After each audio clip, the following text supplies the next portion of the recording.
तो हम बात करते हैं यार 25 जून के करंट अफेयर माइंड मैप्स की।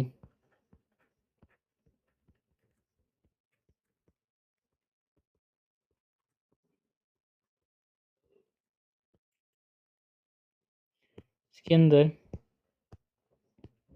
सबसे पहले बात करते हैं अबाउट दी एआई गवर्नेंस की। यहाँ पे न्यूज़ में था यार, क्यों इस न्यूज़ में था, मतलब ये बहुत तेज़ी से ग्रो कर रहा है। यहाँ पे आर्टिकल हमको देखने को मिला। एंड आप जितना अच्छे से गवर्न कर पाओगे एआई को, मतलब जो लीडर्स हैं उनको यहाँ पे क्रिएट करना होगा ग्लोबल रूल्स, जिससे जो टेक्नोलॉजी सबको मदद करे यार, सेफ्टी भी जैसे मेंटेन रहे। सो आर्टिफिशियल इंटेलिजेंस गवर्नेंस की बात करें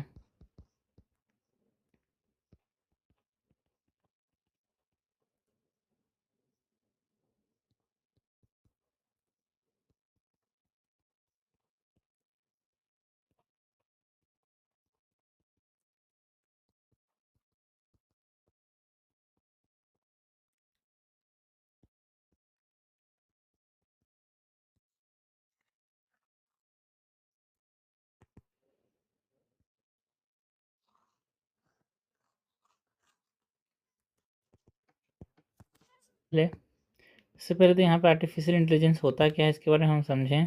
गवर्नेंस से पहले तो आर्टिफिशियल इंटेलिजेंस के बारे में बात करना पड़ेगा। सो आर्टिफिशियल इंटेलिजेंस की बात करें तो क्या क्या कर सकता है आर्टिफिशियल इंटेलिजेंस अबाउट।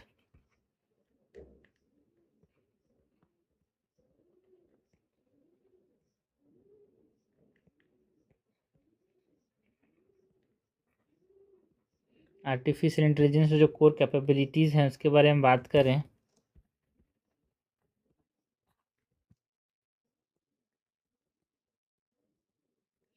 सो यहाँ पे ये रीजनिंग कर सकता है, आर्टिफिशियल इंटेलिजेंस लर्निंग कर सकता है, सेल्फ करेक्शन कर सकता है यार, रीजनिंग, लर्निंग, सेल्फ करेक्शन कर सकता है। इसका ऑब्जेक्टिव क्या क्या रहता है यार, आर्टिफिशियल इंटेलिजेंस के ऑब्जेक्टिव्स की बात करें तो इकोनॉमिक ग्रोथ ला सकता है ये, इकोनॉमिक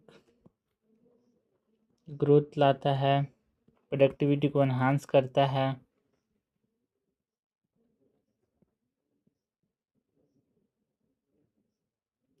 नेशनल सिक्योरिटी को इम्प्रूव करता है एक प्रकार से, जियो पॉलिटिकल पावर भी प्रोवाइड कर सकता है। अगर आपके पास आर्टिफिशियल इंटेलिजेंस हो तो के पास डिप्लोमेटिक पावर आ जाता है। बाकी जो टेक्नोलॉजी फोकस है, आर्टिफिशियल इंटेलिजेंस इस चीज़ टेक्नोलॉजी पे फोकस करता है। की बात करें तो ये मशीन लर्निंग करता है, ठीक है, मशीन के जैसे एक इंसानी दिमाग के जैसे वहाँ पे सीखता जाता है ये आर्टिफिशियल इंटेलिजेंस जो है।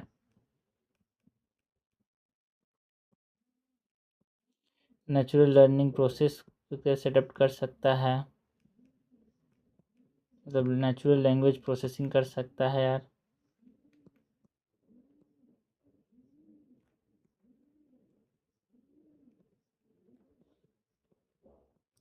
कंप्यूटर विजन रखता है,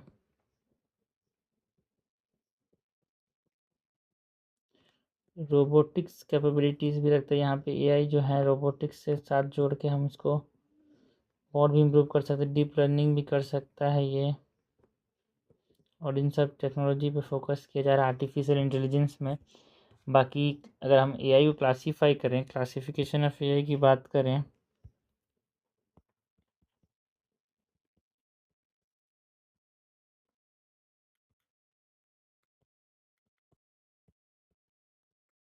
तो एक नैरो एआई होता है जिसको वीक एआई भी बोलते हैं, नैरो एआई और वीक एआई। एक है जनरेटिव एआई और जनरल एआई, जो कि स्ट्रॉन्ग एआई होता है। एंड सॉरी, एक होता है जनरल एआई, एक होता है लास्टली जनरेटिव एआई। ये तीन प्रकार के यहाँ पे एआई हमको देखने को मिलते हैं। नेक्स्ट जो India AI mission and development है उसकी बात करें।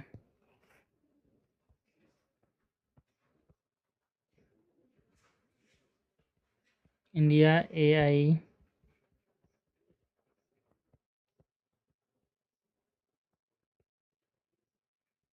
मिशन एंड डेवलपमेंट, इसके अंदर इंफ्रास्ट्रक्चर डेवलप करने की बात की गई यार,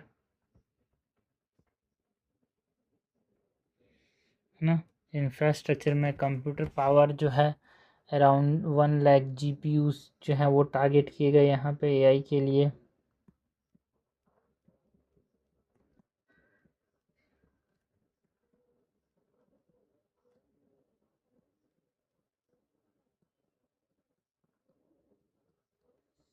जो एआई कोश है वो बनाया गया अराउंड 9500+ डाटा सेट्स के लिए। सुपर कंप्यूटर में हमने हमारे पास जो एआई के लिए सुपर कंप्यूटर्स हैं,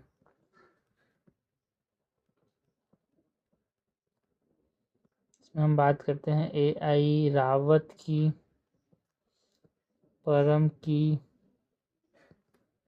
जो परम सिद्धि एआई है।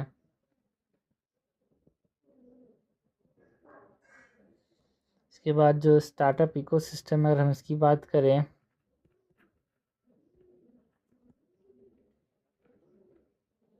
सो 90% जो यूज़ है वो स्टार्टअप इकोसिस्टम एआई का इस्तेमाल करती है यार।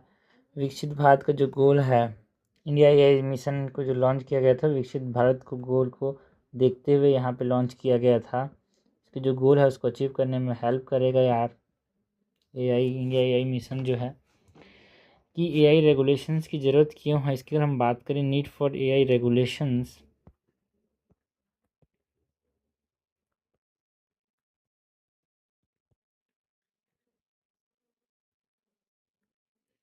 तो जो बायसेस एंड डिस्क्रिमिनेशन है सबको प्रिवेंट करने के लिए रेगुलेशन की ज़रूरत है यार।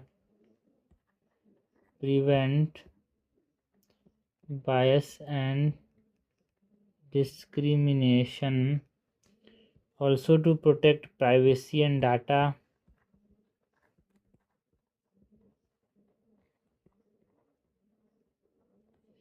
ट्रांसपेरेंसी एंड अकाउंटेबिलिटी लाने के लिए। है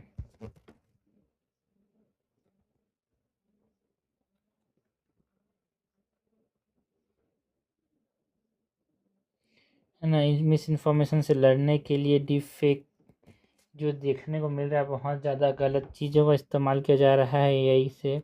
सो ये सब चीज़ के देखते हुए हमको एआई रेगुलेशंस की ज़रूरत है।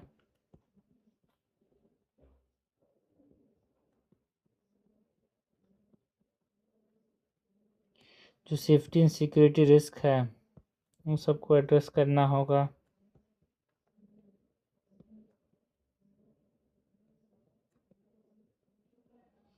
जॉब्स एंड ह्यूमन राइट्स को सेफ गार्ड करने की ज़रूरत है यार। Safe guard jobs and human rights, इसलिए हमको एआई रेगुलेशंस की ज़रूरत है। बाकी जो एआई का मार्केट एंड सोसाइटी पे जो इम्पैक्ट पड़ता है, मार्केट एंड सोशल इम्पैक्ट की बात करें एआई का, जो मार्केट एंड सोशल इम्पैक्ट है एआई का,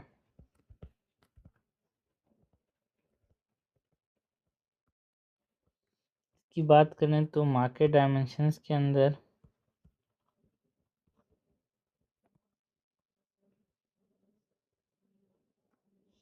ये जो ग्लोबल लेवल है वहाँ पे $2.5 ट्रिलियन तक ये पहुँच जाता है यार, ये जो एआई का जो मार्केट है। एंड इंडिया का अराउंड $15-20 बिलियन का मार्केट है एआई के 2027 तक ये हो जाएगा। सो इसको भी हमको देखना है। ग्लोबली ये 2 to 2.5 ट्रिलियन हो जाएगा by early 2030s। And India के अंदर हम बात करें तो 15 to 20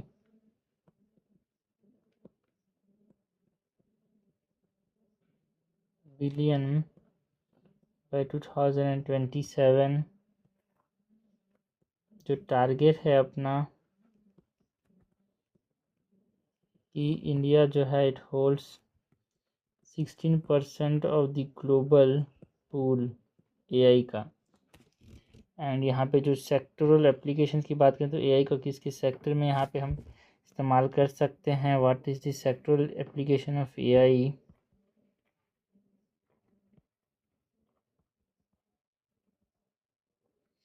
सेक्टरल एप्लीकेशन के अंदर एग्रीकल्चर में जो किसान ई मित्राज हैं उसके फॉर्म में हमको एग्रीकल्चर में एप्लीकेशन देखने को मिला एआई का यार।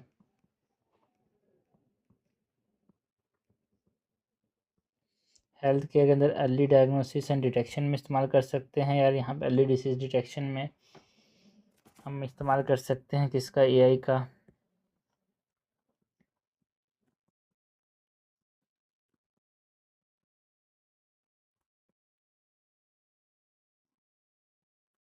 लैंग्वेज के अंदर जो भाषिनी प्लेटफॉर्म है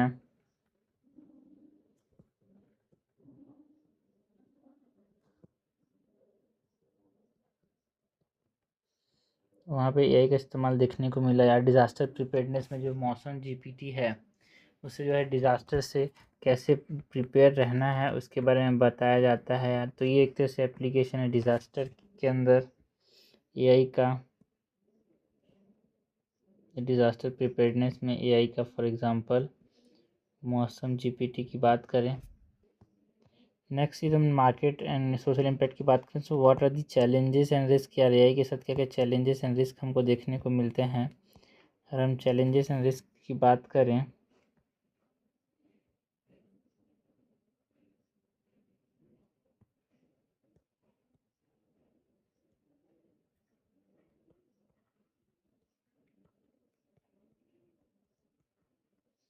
सो डिजिटल कोलोनलिज्म में ये हेल्प करता है। मतलब हेल्प क्या बोलता हूँ, डिजिटल कोलोनलिज्म देखने को मिलेगा यार। मतलब कुछ लोग जो हैं पूरे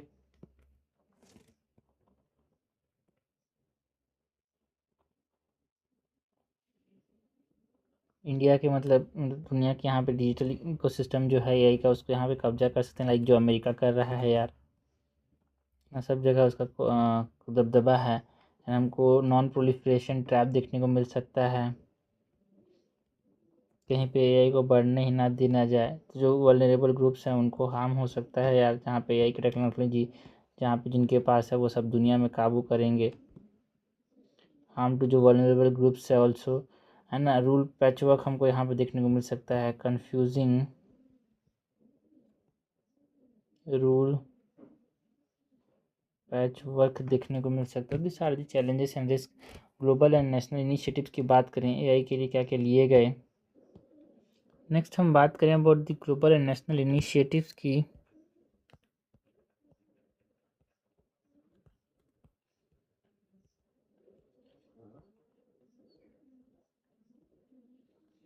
जो ग्लोबल एक्शन लिया गया है यहाँ पे फॉर एआई रेगुलेशन। जो यूएन ग्लोबल डायलॉग था ऑन एआई उसके बारे में बात करें यार। इसके बारे में बात कर सकते हैं हम। UN global dialogue on AI, international जो साइंटिफिक पैनल है ऑन एआई, ये जो है सब ग्लोबल एक्शन है फॉर रेगुलेशन ऑफ एआई यार। International scientific panel on AI. Next global action के बाद जो इंडिया का जो 7 गाइडिंग सूत्राज हैं एआई को लेते हुए देखते हुए उसके हम बात करें। इंडिया 7 गाइडिंग सूत्रास, जिसके अंदर हम बात करते हैं अबाउट डिजिटल पब्लिक इंफ्रास्ट्रक्चर की, स्किल ट्रेनिंग की, like India AI future skill जो है वो एआई कैसे इस्तेमाल करना है इसके बारे में स्किल्स जो है वो आपको प्रोवाइड करता है। जो लीगल सपोर्ट है यहाँ पे एआई से रिलेटेड वो आईटी रूल्स एंड जो डीपीडीटी डीपी एक्ट है 2023 का, data protection data privacy act जो है उसके अंदर लीगल सपोर्ट प्रोवाइड किया गया है।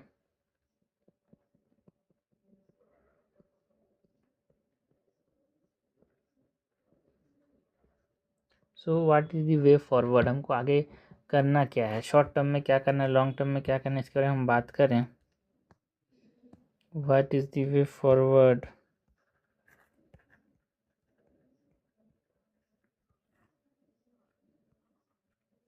सो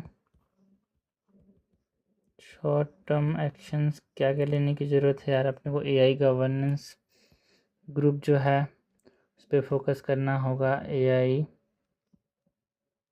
गवर्नेंस ग्रुप बनाने पड़ेंगे यार। AIGG इंडिया सेफ्टी इंस्टीट्यूट है वो शॉर्ट टर्म में यहाँ पे बहुत इम्पोर्टेंट रोल प्ले करेगा। रेगुलेटरी सैंडबॉक्स बनाने की ज़रूरत है। ट्रस्टेड एआई कॉमन्स की बात कर सकते हैं यहाँ पे जो शॉर्ट टर्म है उसमें है ना। एआई गवर्नेंस ग्रुप बना सकते हैं। एआई सेफ्टी इंस्टीट्यूट की बात करते हैं यार, ये सब जो है ना बहुत ज़रूरी है। ट्रस्टेड एआई कॉमन्स की बात करें, रेगुलेटरी सैंडबॉक्स,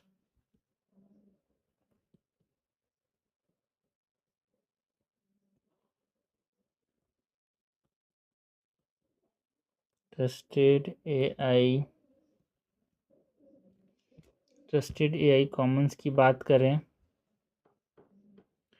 तो ये जो है एक तरह से मैनेज करेगा जो ग्लोबल लाइब्रेरी है ना, शेयर करेगा, मतलब ओपन शेयर करेगा, फिर टेस्टिंग का टूल्स प्रोवाइड करेगा। लाइक जो ग्रुप्स हैं like IIT Madras and Google के साथ जो कोलैब के यहाँ पे एआई सेफ्टी के बारे में है ना, मतलब यानी कंट्री का एआई सेफ्टी को टेस्ट करता है यार ये ट्रस्टेड एआई कॉमन जो है। इसके बाद यहाँ पे अगर हम लॉन्ग टर्म की बात करें तो लॉन्ग टर्म एक्शंस में क्या क्या एक्शन ले सकते हैं।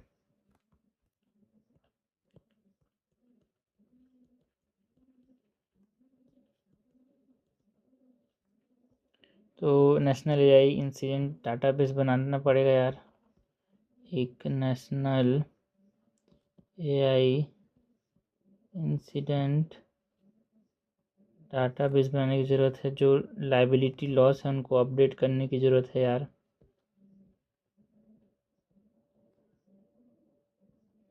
So this is the way forward जो कि हमको करना होगा regarding the artificial intelligence governance, AI governance. Next बात करते हैं व्हाट वेस्टर्न घाट का जो ईएसए प्लान है, जो इकोलॉजिकली सेंसिटिव एरियाज़ हैं उनमें जो यूनियन गवर्नमेंट ने एक तरह से फाइनलाइज करने की कोशिश की यार। जो इकोलॉजिकली सेंसिटिव एरिया है नोटिफिकेशन से वेस्टर्न घाट में जो रिकमेंडेशन था कस्तूरी रंगन कमेटी के बेस में, उसके बारे में ये न्यूज़ में था। तो अब यहाँ पे इसकी बात करें तो बहुत बार क्वेश्चन आता है इसके ऊपर और आया भी है यार।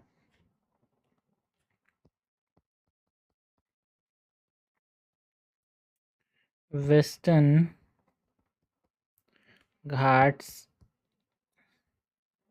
इकोनॉमिक है ना, जो ecologically sensitive area ESA plan.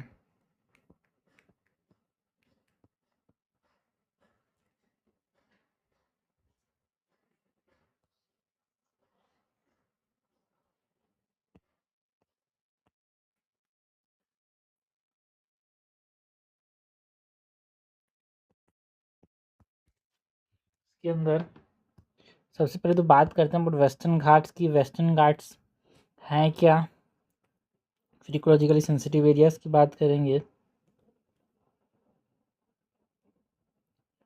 सो अगर हम बात करें about the western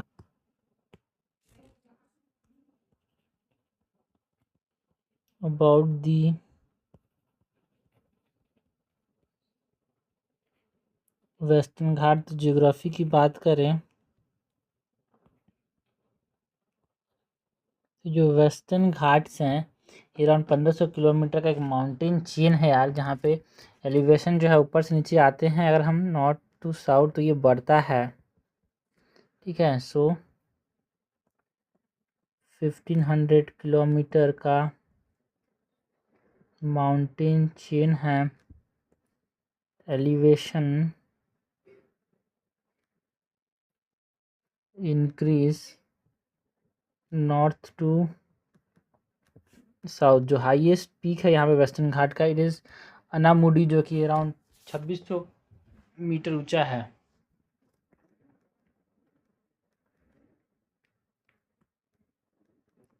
highest peak की बात करें तो Anamudi which is around 2695 metres, ठीक है। यहाँ पे ऊपर से जाना तो इसका एलिवेशन बढ़ रहा है। नेक्स्ट जो एक्सटेंट है, कहाँ कहाँ पे फैला हुआ है ये जो वेस्टर्न घाट है,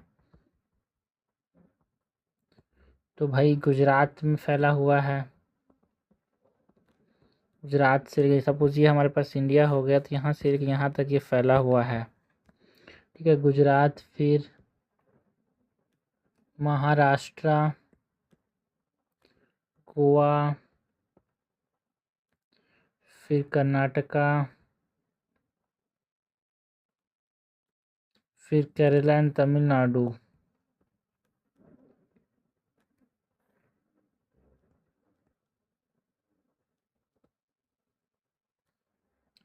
जो रिकॉग्नाइजेशन है वेस्टर्न घाट की बात करें तो यूनेस्को का वर्ल्ड हेरिटेज साइट है यार। जो टॉप 8 बायोडाइवर्सिटी हॉटस्पॉट्स हैं वो हमको कहाँ पे देखने को मिलते हैं, वेस्टर्न घाट्स के अंदर। एंड जो अगस्थ्यमलाई बायोस्फीयर रिजर्व है वो, मतलब जो वेस्टर्न घाट्स है उसमें जो दुनिया का जो हॉटेस्ट बायोडाइवर्सिटी हॉटस्पॉट्स है उसमें वेस्टर्न घाट एक है। एंड अगस्थ्यमलाई जो बायोस्फीयर रिजर्व है वो साउदर्न वेस्टर्न घाट में यहाँ पे लोकेटेड है।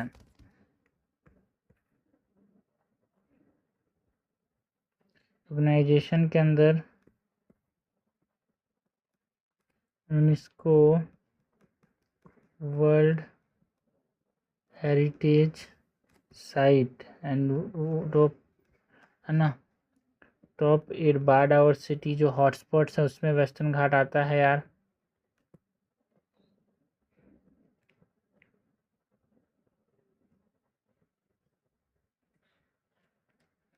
अगस्थ्यमलाई बायोस्फीयर रिजर्व जो है वो साउदर्न वेस्टर्न घाट में यहाँ पे लोकेटेड है।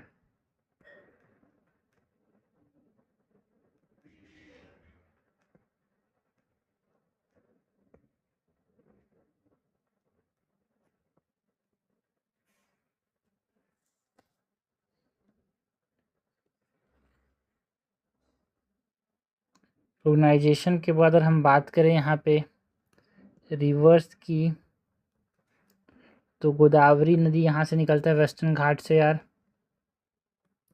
गोदावरी जी के फिर कृष्णा, इधर कावेरी एंड पेरियार इन केरला जो है बहती है। ये जो है वेस्टर्न घाट से यहाँ पे ओरिजिनेट करते हैं। सो ये हमने बेसिक वेस्टर्न घाट के बारे में बात की ना। जो इकोलॉजिकली सेंसिटिव एरियाज हैं वेस्टर्न घाट के अंदर उसके बारे में मेन चीज़ें मैटर जो होता है, सो उसके बारे में बात करें। जो इकोलॉजिकली सेंसिटिव एरिया के ऊपर जो प्लान लाया गया है उसके लिए आपको पहले समझना जरूरी है कि इकोलॉजिकली सेंसिटिव एरियाज होते क्या हैं, ठीक है। This are notified under the environment act of 1986, notified under Environment Act of 1986। Objectives की बात करें तो बायोडाइवर्सिटी कंजर्वेशन में इंपॉर्टेंट रोल प्ले करता है। इकोलॉजिकल सेंसिटिव एरिया किसी एरिया को हमने बोल दिया तो वहाँ पे बायोडाइवर्सिटी जो है वो कंजर्वेशन पे ध्यान दिया जाता है यार। एंड वहाँ पे जो डिग्रेडेशन है वो प्रिवेंट होता है, एक तरह से prevention of degradation, sustainable development जो है वो देखने को मिलता है अगर आप इस एरिया को इकोलॉजिकली सेंसिटिव एरिया डिक्लेयर करते हो तो।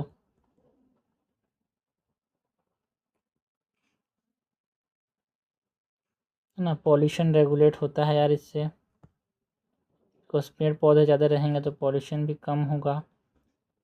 तो उन्होंने इकोलॉजिकली सेंसिटिव एरियाज़ की बात की। बाकी जो कंपनीज़ हैं, डिफरेंट डिफरेंट सर कंपनीज़ बोलता हूँ, डिफरेंट डिफरेंट जो कमिटीज़ हैं उसने डिफरेंट डिफरेंट चीज़ यहाँ पे रिकमेंड किया। मेन जो है यहाँ पे जो न्यूज़ में था, because of the Kasturi Rangan committee का जो रिकमेंडेशन 2013 के अंदर, उसके ऊपर जो नोटिफिकेशन यूनियन गवर्नमेंट ने रिलीज़ किया फाइनलाइज करने के लिए इकोलॉजिकली सेंसिटिव एरियाज़, उसके रेफरेंस में यहाँ पे न्यूज़ में था। बाकी जो कमेटी रिकमेंडेशंस की बात करें वेस्टर्न घाट के रेफरेंस में,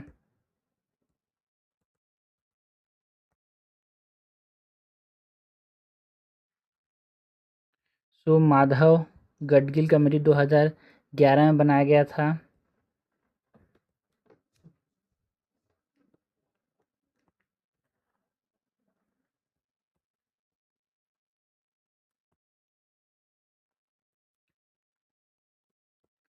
इसको गडगिल कमेटी का रिपोर्ट बोलते हैं। यहाँ पे हर जो वेस्टर्न घाट का हर रीजन को किसी इकोनॉमिकली सेंसिटिव एरिया को बोल, एक entire region as economically sorry ecologically sensitive बोल दिया इसने, है ना। एक 3 टायर इकोलॉजिकल जोनिंग की बात की गडगिल कमेटी ने।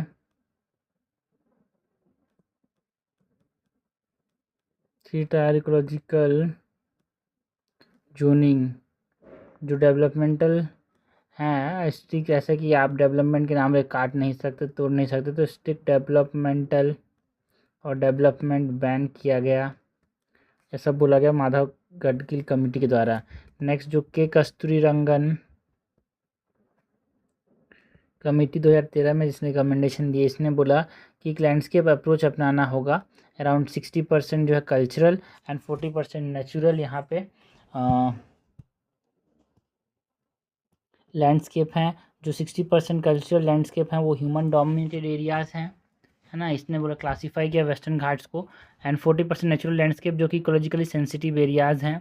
तो जो ऐसे है इकोलॉजिकली सेंसिटिव एरिया का जो कवरेज है, इस रिकमेंडेशन ने एक तरह से ओनली 60,000 स्क्वायर किलोमीटर्स को यहाँ पे नेचुरल लैंडस्केप बोला यार। तो एंटायर वेस्टर्न घाट जो है वो इकोलॉजिकली सेंसिटिव नहीं है, ऐसा बोला गया। तो ये जो चीज़ें हैं उसको आपको समझना चाहिए कि लैंडस्केप बेस्ड अप्रोच यहाँ पे अपनाया गया। 60% कल्चरल एंड 40% नेचुरल। जो कल्चरल है ह्यूमन डोमिनेटेड है, नेचुरल में यहाँ पे लैंड है। मतलब नेचुरल में क्या है भाई, जो इकोलॉजिकली सेंसिटिव एरियाज़ हैं। तो जो कवरेज था इकोलॉजिकली सेंसिटिव एरिया का वो रिड्यूस हो गया कस्तूरी रंगन कमेटी के रिकमेंडेशन से। अराउंड 60,000 स्क्वायर किलोमीटर तक ही एरिया रह गया। नेक्स्ट जो रिकमेंडेशन है इसकी हम बात करें,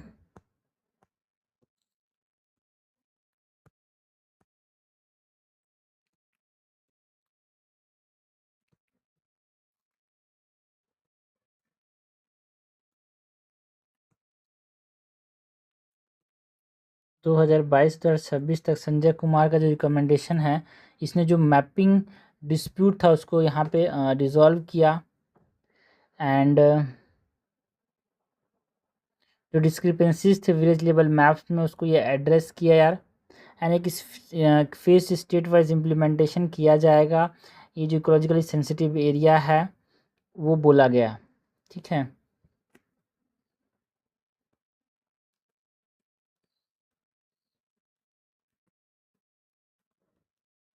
रिजॉल्व मैपिंग डिस्प्यूट्स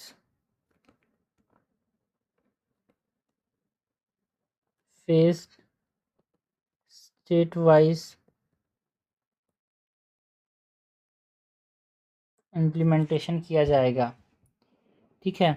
नेक्स्ट हम बात करते हैं अबाउट दी प्रोटेक्शन की ज़रूरत क्यों है, कि हम इस एरिया को इकोलॉजिकली सेंसिटिव एरिया बोल रहे हैं, उसको प्रोटेक्शन क्यों देना चाह रहे हैं। So need for the protection अगर हम बात करें,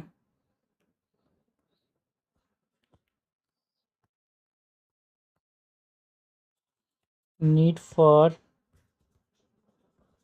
प्रोटेक्शन, तो वाटर सिक्योरिटी जो है 245 मिलियन पीपल्स का जो पानी का जो सोर्स है वो है वेस्टर्न घाट। अगर ये चला गया तो यहाँ पे जो लोगों का जो पानी का सोर्स है वो यहाँ पे जा सकता है। तो ये वाटर सिक्योरिटी प्रोवाइड करता है for around 245 million people. Climate and carbon sequestration की बात करें, क्लाइमेट एंड कार्बन सिक्वेस्ट्रेशन की बात करें तो ये जो इकोलॉजिकली सेंसिटिव एरियाज हैं वो क्लाइमेट रेगुलेट करते हैं यार। डिज़ास्टर का जो रिस्क है उसको कम करते हैं ये।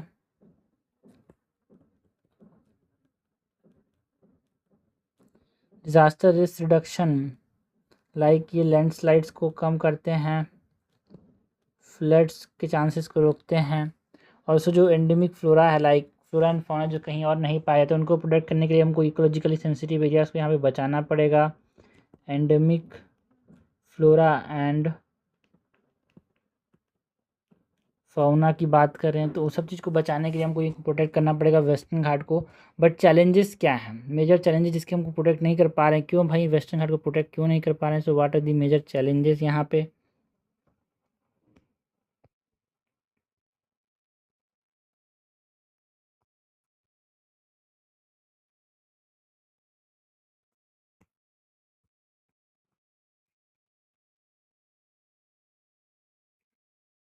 मेजर चैलेंजेस की बात करें तो जो इम्पैक्ट है ऑन एग्रीकल्चर एंड प्लांटेशन वो यहाँ पे एग्रीकल्चर एंड प्लांटेशन का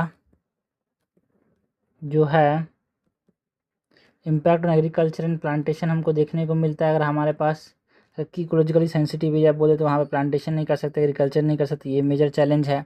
और अगर हम इसको यहाँ पे इकोलॉजिकली सेंसिटिव एरिया बता दें तो जो इंफ्रास्ट्रक्चर है एंड जो इंडस्ट्री है वो यहाँ पे ठीक से डेवलप नहीं कर पाएंगे, तो इसके वजह से कंस्ट्रेंट्स फेस करना पड़ेगा यार। बाकी लोग यहाँ पे डिस्प्लेसमेंट के चांसेस भी हैं, अगर यहाँ पे इस एरिया में रहने नहीं देंगे अगर इकोलॉजिकली सेंसिटिव बोल दिया तो। बाकी बाउंड्री एंड सेटेलाइट मैपिंग का डिस्प्यूट है यार, कहीं कहीं पे एक पहाड़ है नहीं, मतलब वहाँ को पहाड़ बोल के उसको इकोलॉजिकली सेंसिटिव है या आप बोल दो, तो वो एक तरह से डिस्प्यूट्स हमको यहाँ पे देखने को मिल रहे हैं। फेडरलिज्म एंड स्टेट ऑटोनॉमी जो है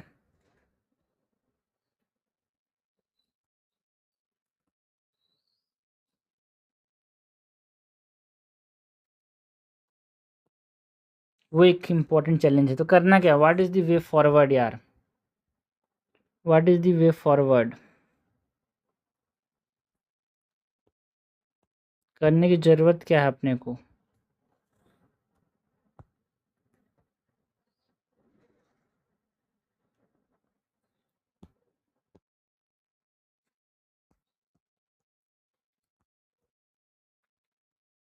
what is the way forward? तो एक साइंटिफिक एंड ट्रांसपेरेंट डिमार्केशन करना होगा भाई।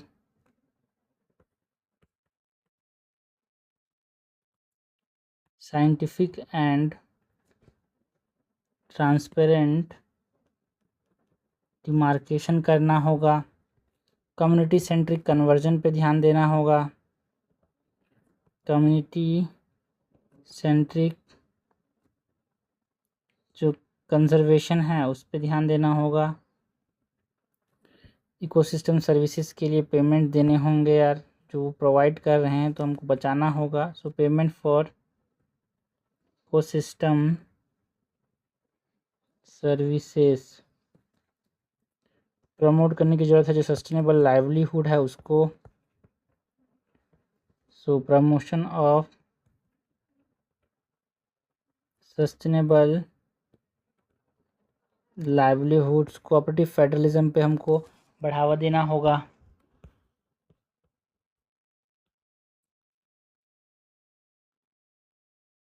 इंटीग्रेटेड लैंडस्केप बेस्ड प्लानिंग की बात करेंगे। इंटीग्रेटेड लैंडस्केप बेस्ड प्लानिंग की बात करें तो ये सब चीज़ों पे हमको ध्यान देना होगा। ठीक है, so this are the need यार। वेस्टर्न घाट का जो ये ESA प्लान है, इकोलॉजिकल सेंसिटिव एरिया का जो ये प्लान है, इसकी जो ज़रूरत है वहाँ पे हमको देखने को मिला, इस यूनियन गवर्नमेंट ने नोटिफाई किया यार चीज़ों को। नेक्स्ट हम बात करते हैं यार, जो इंडियन फार्माकोपिनिया कमीशन आईपीसी ने जो कंडक्ट किया ethylene glycol and diethylene glycol का जो डिटेक्शन था ओरल जो लिक्विड मेडिसिन है, बिकॉज यहाँ पे जो कंटामिनेशन है कफ सिरप के अंदर ये बहुत ज़्यादा यहाँ पे न्यूज़ में था, इसीलिए कंडक्ट किया यहाँ पे क्रोमेटोग्राफी बेस्ड डिटेक्शन जो है गैस क्रोमेटोग्राफी से यहाँ पे स्क्रीनिंग प्रोग्राम कंडक्ट किए। तो उसके बारे में हम बात करें, so ethylene glycol and diethylene glycol detection and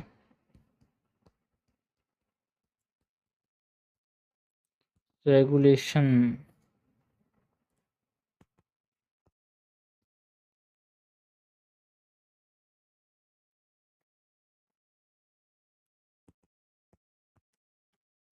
सबसे पहले तो जो इंडियन फार्माकोपिनिया कमीशन की बात करें,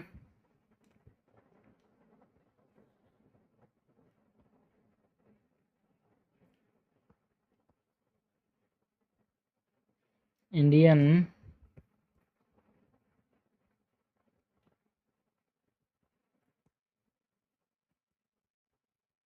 फार्माकोपिनिया जो कमीशन है आईपीसी, ये ministry of health and family welfare के अंदर काम करता है।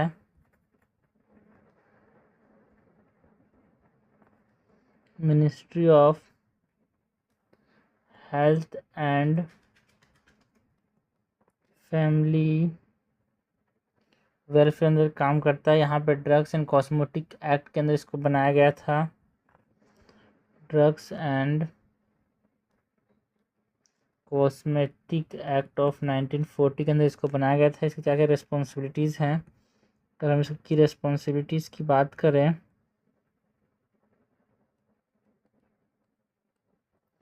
सो ये इंडियन फार्माकोपिनिया जो है उसको देखता है। नेशनल फॉर्मुलरी ऑफ इंडिया जो है ना, मतलब कि रिस्पॉन्सिबिलिटीज़ के अंदर ये क्या करता है, पब्लिश करता है जो इंडियन फार्माकोपिनिया है उसको। यहाँ पे जो स्टैंडर्ड्स हैं for identity purity and strength of medicine के बारे में बताया गया है, इंडियन फार्माकोपिनिया को ये पब्लिश करता है।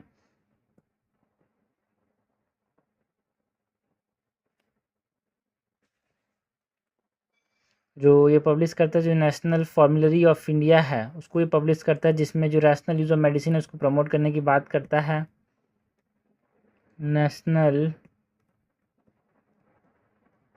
फॉर्मुलरी ऑफ इंडिया एंड ये क्या, ये जो है नेशनल कोऑर्डिनेशन सेंटर जैसा मतलब एक काम करता है यार, जो फार्माको विजिलेंस प्रोग्राम है उसके अंदर, एंड जो मेट्रिलो विजिलेंस प्रोग्राम है इंडिया का उसके अंदर एक बीच का नेशनल कोऑर्डिनेशन सेंटर जैसा काम करता है।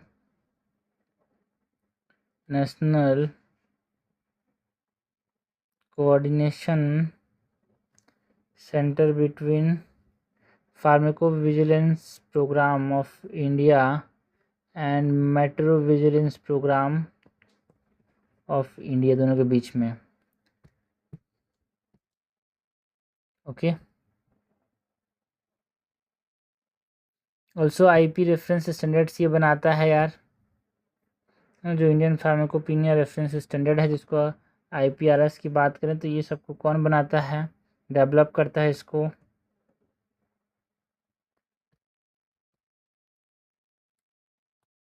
नेक्स्ट यहाँ पे गैस क्रोमेटोग्राफी डिटेक्शन की बात करें तो एक सेपरेट वोलेटाइल ये जो है ना, जो गैस क्रोमेटोग्राफी डिटेक्शन के अंदर क्या होता है, जो वोलेटाइल कंपोनेंट्स जो इथाइलिन ग्लाइकोल एंड जो इथाइल है ना, ethylene glycol and diethyl glycol जो होते हैं ये वोलेटाइल होते हैं यार। सो इसलिए गैस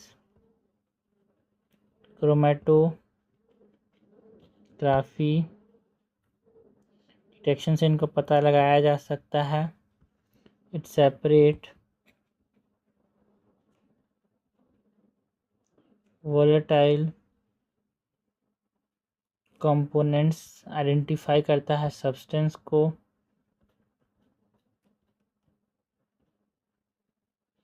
एंड क्वांटिफाई करता है मिक्सचर को।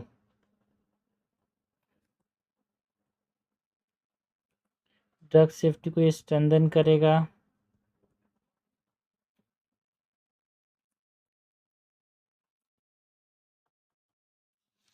जो इथाइलिन ग्लाइकोल है इसके बारे में अगर हम बात करें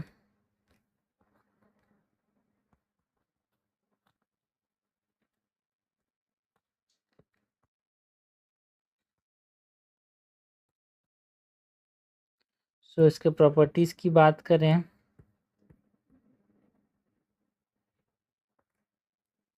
सो ये कलरलेस एंड ऑर्डरलेस गैस होता है।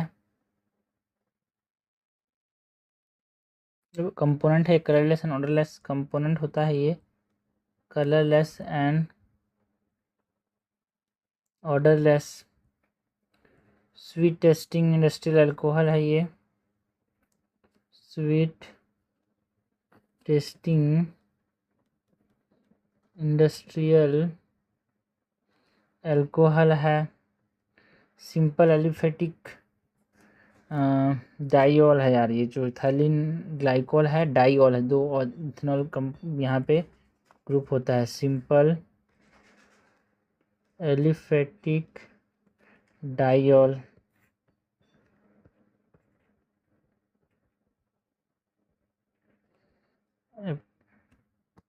एप्लीकेशन की बात करें तो एंटी फ्रीज इंडस्ट्री में इस्तेमाल किया जाता है किसी को जमने से बचाने के लिए यार।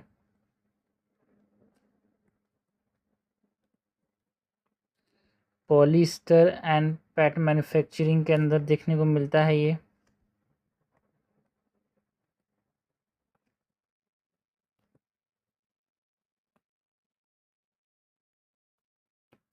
इंडस्ट्रियल सॉल्वेंट के तौर पे इस्तेमाल किया जाता है इथाइलिन ग्लाइकोल को। लो कॉस्ट सब्स्टिट्यूट है यार ये, इसीलिए रिस्क जो है वो देखने को मिलता है। इथाइलिन ग्लाइकोल जो है जो बाकी के जो सॉल्वेंट्स हैं फार्मास्यूटिकल ग्रेड सॉल्वेंट्स से सस्ता होता है, इसीलिए इसका इस्तेमाल किया जाता है ना, जानबूझ के फिर अनजाने में। तो इसकी वजह से बहुत सारी दिक्कतों का सामना करना पड़ता है, बिकॉज स्मॉल क्वांटिटी भी एक severe poisoning, acute kidney injury और डेथ भी कर सकता है। लो कॉस्ट, एक लो कॉस्ट सब्स्टिट्यूट है इससे, है ना। सीवियर पॉइजनिंग हो सकता है, सीवियर पॉइजनिंग।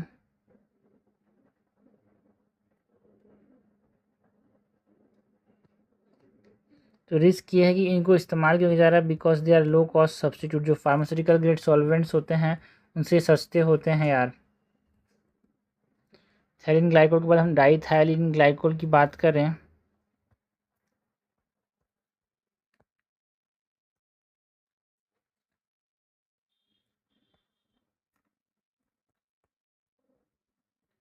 DEG, इसके प्रॉपर्टीज़ की बात करें तो हाई विस्कोसिटी,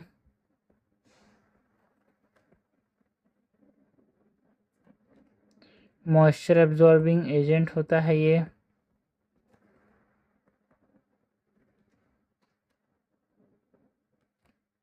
हाईली विस्कस होता है, बट ये पाई प्रोडक्ट है। जो देखो ये इथाइलिन ग्लाइकोल जो बना रहे हैं इसके प्रोडक्शन के दौरान ये डाइथाइलिन ग्लाइकोल बनता है। It is the by product of the ethylene glycol production.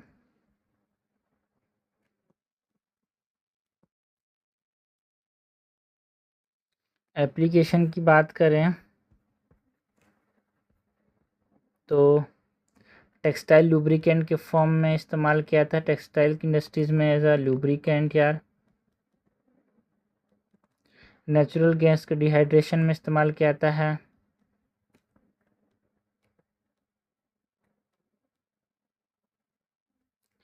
Resin dies and inks में इस्तेमाल किया जाता है यार। रेजिन डाइज एंड इंक्स, इसको क्यों इस्तेमाल किया जाता है, बिकॉज इसमें रिस्क है एक्सिपिएंट कॉन्टामिनेंट्स का, बिकॉज जो डाइथाइन ग्लाइकोल है इन excipient can cause global medicine related fatalities यार। फार्मास्यूटिकल रिस्क क्या है इसका, जो एक्सिपिएंट है इसमें कंटामिनेशन देखने को मिलता है। बाकी जो चीज़ें हैं ये जो थायरीन ग्लाइकोल एंड डाइथाइलिन ग्लाइकोल इनका हेल्थ इम्पैक्ट की बात करें, ह्यूमन हेल्थ को क्या इम्पैक्ट कर सकते हैं यार।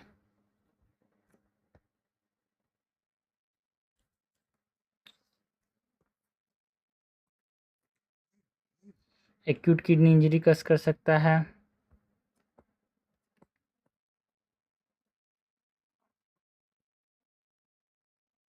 लाइक AKI न्यूरोलॉजिकल टॉक्सिसिटी कस कर सकता है,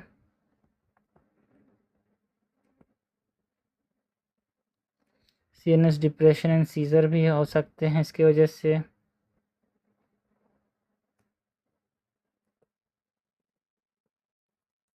पब्लिक हेल्थ को भी यहाँ पे दिक्कतों का सामना करना पड़ सकता है। पब्लिक हेल्थ थ्रेट्स लाइक ये जो है हमको थायरीन ग्लाइकोल बहुत ज़्यादा न्यूज़ में रहते हैं यार, जो कफ सिरप में कॉन्टामिनेट किया जाता है, मेडिसिन के अंदर फर्टिलिटीज़ भी कस कर सकते हैं। ऑल्सो रेगुलेशन की ज़रूरत है यहाँ पे यार, थायरीन ग्लाइकोल एंड डाइथाइलिन ग्लाइकोल से related. So public health threats क्या क्या हैं,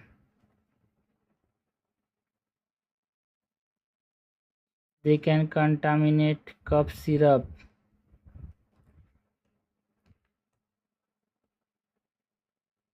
ग्लोबल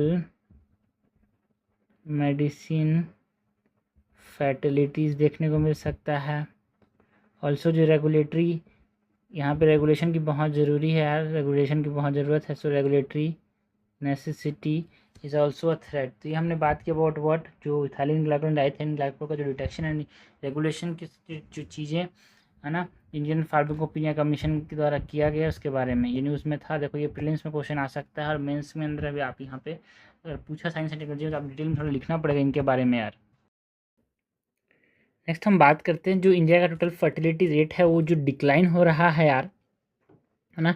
जो फर्टिलिटी रेट है अभी यहाँ पे कितना हो गया, टोटल फर्टिलिटी रेट 1.9 हो गया, है ना। जो रिप्लेसमेंट लेवल जो फर्टिलिटी 2.1 उससे भी नीचे है, जिससे क्या हो जिससे चैलेंजेस हमको फेस करने पड़ेंगे, एजिंग का, लेबर मार्केट में इम्बैलेंस, सोशल सिक्योरिटीज़ का, ये सब चीज़ों की यहाँ पे बात करते हैं।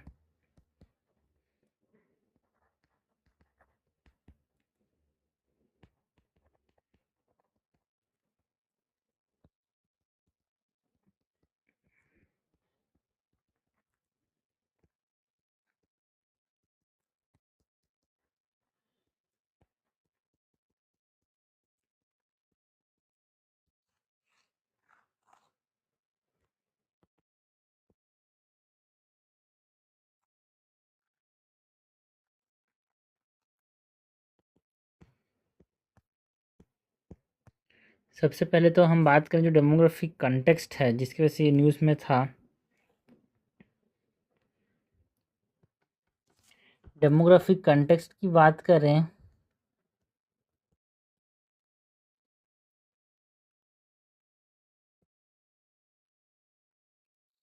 तो जो करंट टोटल फर्टिलिटी रेट है वो कितना है यार,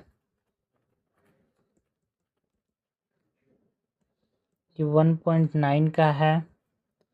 रिप्लेसमेंट लेवल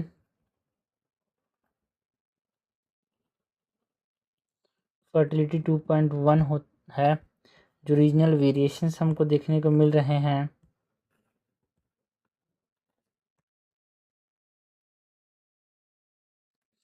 अगर हम इसकी बात करें तो अर्बन टोटल फर्टिलिटी रेट यहाँ पे और भी कम है यार। अर्बन टोटल फर्टिलिटी रेट तो यहाँ पे 1.6 का है। जो रूरल टोटल फर्टिलिटी रेट है वो 2.1 है। हाई टोटल फर्टिलिटी रेट कहाँ पे है यार, बिहार एंड उत्तर प्रदेश में।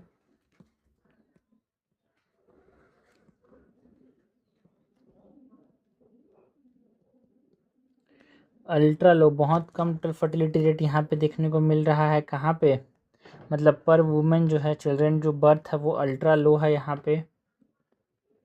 अल्ट्रा लो है कहाँ पे? केरला, दिल्ली, वेस्ट बंगाल, तमिलनाडु में, है ना। जो प्रोजेक्टेड एल्डरलीज हैं, मतलब 65 ईयर से ओल्ड पॉपुलेशन जो है वो 347 में 34 करोड़ हो जाएंगे 2050 में। ये प्रोजेक्ट किया गया, ये संभावना है, ऐसा बोला गया। प्रोजेक्टेड एल्डरली की बात करें 2050 में 347 मिलियन हो जाएंगे, ये बोला गया। नेक्स्ट जो कोर स्ट्रक्चरल चैलेंजेस की बात करें, सो कोर स्ट्रक्चरल चैलेंजेस में हम बात करें जो एजिंग हो रहा है बिफोर एफ्लुएंस, मतलब समय से पहले, एजिंग बिफोर एफ्लुएंस, लो पर कैपिटा इनकम जो है वो एक चैलेंज है यार। एजिंग बिफोर एफ्लुएंस का मतलब क्या है? वेस्टर्न नेशंस और जापान की बात करें तो इंडिया में एक एजिंग जो है वो फॉर्मलाइजेशन या फिर प्रॉस्पेरिटी से पहले हो जा रहा है, जिसकी वजह से जो मास डेमोग्राफिक ग्रेइंग है वो देखने को मिलेगा, मतलब लो पर कैपिटा इनकम में लोग रहेंगे। बिकॉज बाकी की जो यूरोस्टर्न नेशंस हैं या फिर जापान है वो एकदम कामयाब होने के बाद वहाँ के जो जनता था, वो जनसंख्या, वो एजिंग हुआ। बट यहाँ पे हमारे पास एफ्लुएंस है ना, कामयाबी से पहले यहाँ पे एजिंग देखने को मिल रहा है, पर कैपिटा इनकम जो है वो लो है यार। सो ये एक चैलेंज है, लो पर कैपिटा इनकम। जो टैक्स बेस है वो भी कम है यार, अराउंड 6% का यहाँ पे टैक्स बेस है ना। Net direct tax base is just 6%, narrow tax base.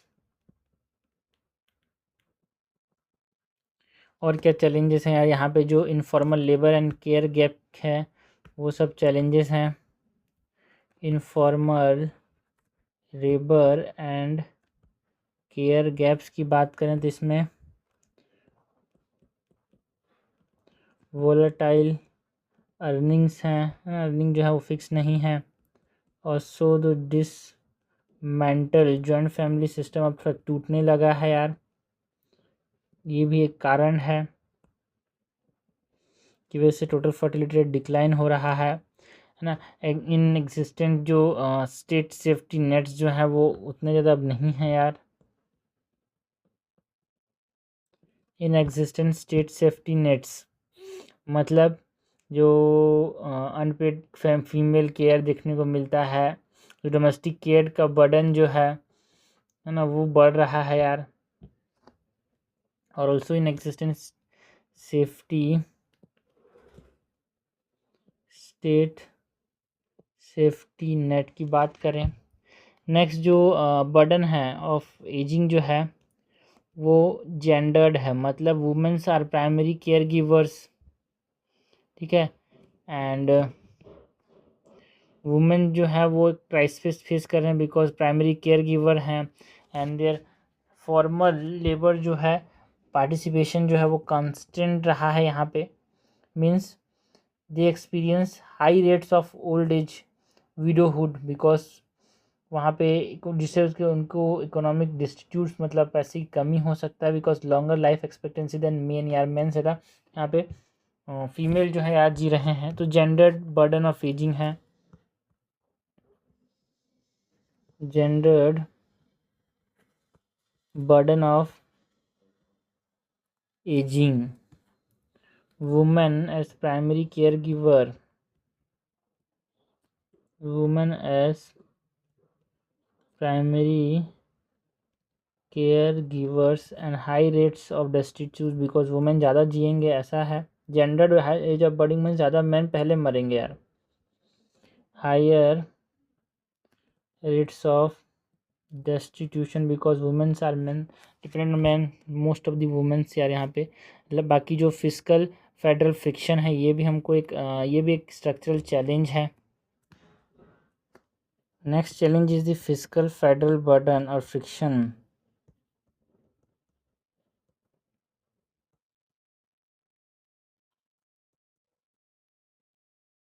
इसके अंदर जो inter state demographic speed gaps हैं वो देखने को मिल रहे हैं। Inter state demographic speed gaps, कहीं का डेमोग्राफी अच्छा है, कहीं का बेकार है, वो हमने शुरुआत में TFR के जो रेट्स हैं उसमें देखे। रिसोर्स ट्रांसफ़र एग्जाइटी है कि बिकॉज किसको ज़्यादा रिसोर्स दें, किसको कम रिसोर्स दें, ये भी सेंटर जो है वो बहुत ज़्यादा उस पर सोच विचार करना पड़ रहा है। बाकी जो एपिडेमियोलॉजिकल शिफ्ट हमको देखने को मिल रहा है, लाइक 75% एल्डरली जो है बूढ़े तो हो गए लेकिन उनके पास क्रोनिक डिसीज़ है, तो प्रोडक्टिव तो ऐसे भी नहीं हो पाएंगे। तो ये सब एपिडेमियोलॉजिकल शिफ्ट की बात करें, एपिडेमियोलॉजिकल शिफ्ट की बात करें तो 75% एल्डरली जो हैं they have chronic diseases, 25% ADL limitation देखने को मिलता है ना। 25% ADL लिमिटेशंस मीन्स क्या, एक्टिविटीज़ ऑफ डेली लिविंग जो है वो नहीं कर पा रहे हैं। बाकी जो एक्यूट केयर है उस पर ध्यान दिया जाए या फिर लॉन्गिविटी पे ध्यान दिया जाए, एक ये बहुत बड़ा एक मुद्दे की बात रहता है यार। ठीक है, तो नीति आयोग का जो सीनियर केयर रिफॉर्म्स हैं उसने यहाँ पे ये बताया है ना। तो हमारे पास हेल्थ केयर जो है वो एक्यूट केयर के लिए है, अभी ट्रीट कर दो, लॉन्गिविटी को ध्यान नहीं देना है ऐसा। ये जो एक्यूट मतलब ये जो हमारा हेल्थ केयर है वो एक्यूट केयर पे तुरंत ध्यान देने की बात करते हैं, अभी ठीक कर दो, बाकी कितने दिन तक ये ठीक रहेंगे इस पे यहाँ पे ये ध्यान नहीं दिया जाता। So this are the structural challenges यार। बाकी करना क्या, what is the way forward.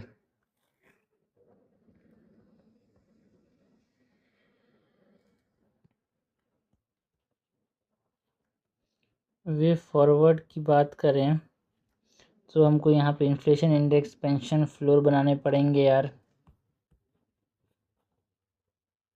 Inflation index, because pension जो है महंगाई के ऊपर भी डिपेंड होना चाहिए, बिकॉज ये बहुत ज़रूरी है, बुढ़ापे में महंगाई फेस करना पड़ेगा है ना। जो इन्फ्लेशन इंडेक्स पेंशन फ्लोर है, लाइक इनएडुकेट जो NSAP सब्सिडी है वो बहुत कम होगा यार। बेसिक मिनिमम पेंशन फ्लोर जो है वो देना ही चाहिए जिससे एब्सोल्यूट पॉवर्टी से बचा सके।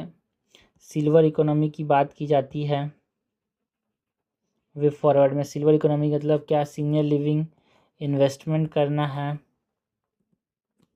सीनियर लिविंग इन्वेस्टमेंट करना है, अपने पास असिस्टिव टेक्नोलॉजीज़ पे फोकस करना होगा है ना। जो सिल्वर इकोनॉमी एंड जो मिशन जीरियाट्रिक केयर है, जहाँ पे जो एजिंग क्राइसिस है उसको इकोनॉमिक अपॉर्चुनिटी अपने को मतलब कन्वर्ट करना होगा।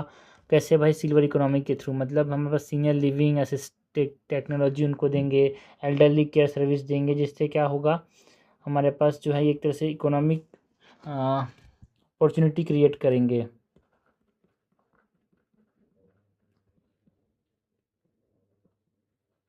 असिस्टिव टेक्नोलॉजी पे फोकस करना होगा,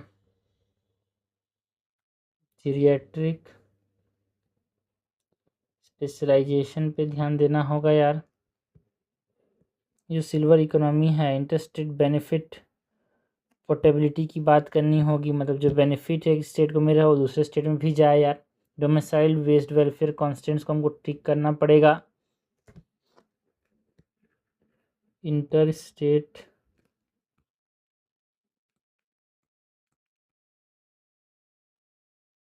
बेनिफिट पोर्टेबिलिटी पे ध्यान देना होगा। डेमोग्राफिक डिविडेंड है उसको हार्वेस्ट करने की ज़रूरत है, लाइक एजुकेशन हमको नॉर्दर्न स्टेट्स में देने पड़ेंगे, हाई वैल्यू स्किलिंग देनी पड़ेगी यार, जिससे जो ये एजिंग पॉपुलेशन है, जो डेमोग्राफिक डिविडेंड है हमारा, जो वर्किंग एज पॉपुलेशन ज़्यादा है उसको हम यहाँ पे स्किल्स लेके डेवलपमेंट में कन्वर्ट कर पाएँ। डेमोग्राफिक डिविडेंड हार्वेस्टिंग की ज़रूरत है।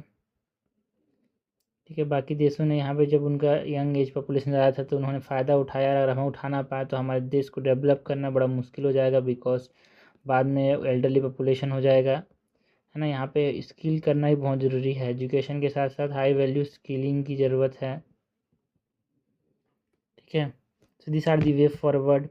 बाकी जो फ्यूचर का जो रेजिलिएंट सिस्टम है वो बनाने पड़ेंगे, लाइक डिजिटल इंफ्रास्ट्रक्चर बनाने पड़ेंगे, telemedicine, portable social security nets, है ना। एक state supported care and income देना होगा एल्डरली पॉपुलेशन को। फ्यूचर रेजिलिएंट सिस्टम के अंदर ये सब चीज़ें बनानी पड़ेगी।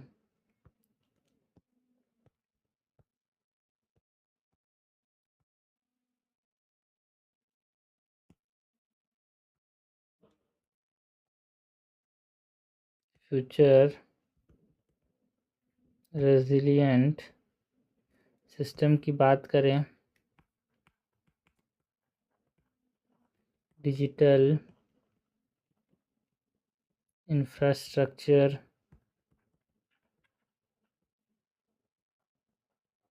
Telemedicine, portable social security and state supported care and income देने की बहुत ज़रूरत है यार। So this is the talk about, और दिस इज़ दी बातचीत about the India total fertility rate का जो डिक्लाइन है उसके बारे में हमने बात किया यार। नेक्स्ट बात करते हैं अबाउट इंडिया पासपोर्ट रिफॉर्म्स की। जो 14 पासपोर्ट सेवा दिवस था 24 जून को बनाया गया था मिनिस्ट्री ऑफ एक्सटर्नल अफेयर्स के द्वारा। इसमें यहाँ पे जो इंडियन पासपोर्ट है उसके अंदर इधर क्लैरिफाई किया गया कि लीगल ट्रैवल डॉक्यूमेंट होगा, एंड इसके अंदर जो नेशनल अब्रॉड हैं उनको अटेस्ट करने के लिए, एंड इसलिए होगा ये, and it does not constitute conclusive proof of domestic citizenship यार, और eligibility for sovereign welfare benefits. ठीक है, और आपके पास इंडियन पासपोर्ट ऐसा नहीं है कि आपके पास क्या है, आप इंडियन सिटीजनशिप रखते हो या फिर आपके पास जो है सॉवरेन वेलफेयर बेनिफिट्स लेने की दुनिया के आपके पास अधिकार है। ये बस ये बात है कि आप लीगली ट्रैवल आप कर सकते हो। सो इसके बारे में हम बात करें इंडियन पासपोर्ट रिफॉर्म सिस्टम की।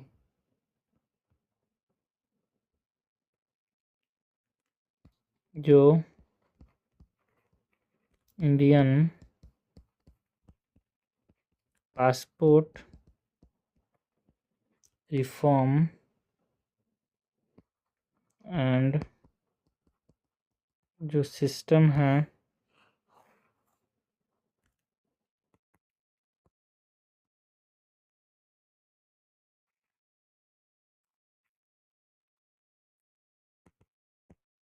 इसके बारे में बात करें, जो लीगल फाउंडेशन एंड कॉन्टेक्स्ट की बात करें यार, यहाँ पे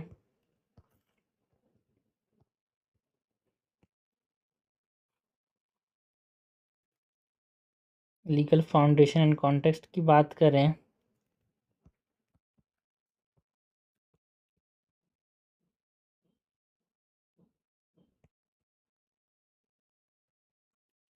तो जो पासपोर्ट एक्ट है 1967 का, वहाँ से अपना ये पासपोर्ट एक्ट ऑफ 1967 वहाँ से अपना ओरिजिन ट्रेस करता है, and it is governed bye, passport govern कौन करता है, ministry of external affairs.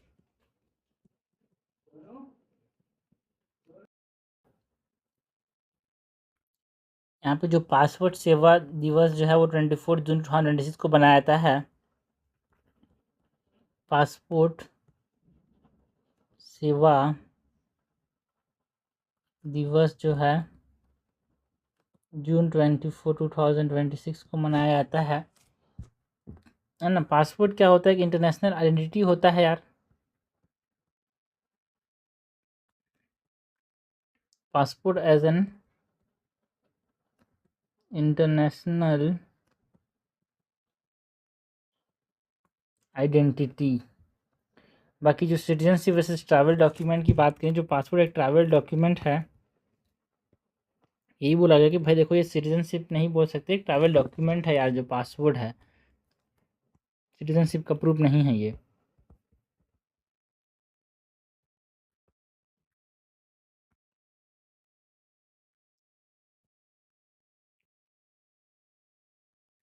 Citizenship वैसे ट्रैवल डॉक्यूमेंट तो it is a recognise citizenship proof. तो यहाँ पे जो बर्थ सर्टिफिकेट है वो सिटीजनशिप प्रूफ है, डोमिसाइल सर्टिफिकेट एक सिटीजनशिप प्रूफ है, या फिर सिटीजनशिप सर्टिफिकेट यार, जो आप पासपोर्ट को नहीं बता सकते कि ये सिटीजनशिप का प्रूफ है।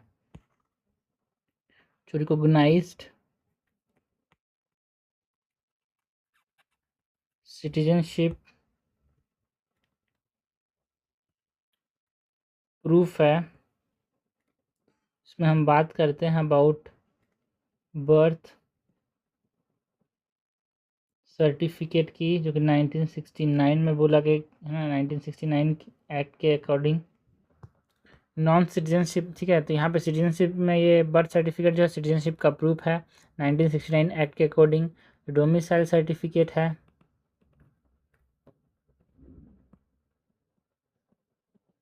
वो भी एक सिटीजनशिप का प्रूफ है यार। जो सिटीजनशिप सर्टिफिकेट तो है ही, जो कि ministry of home affairs provide करता है।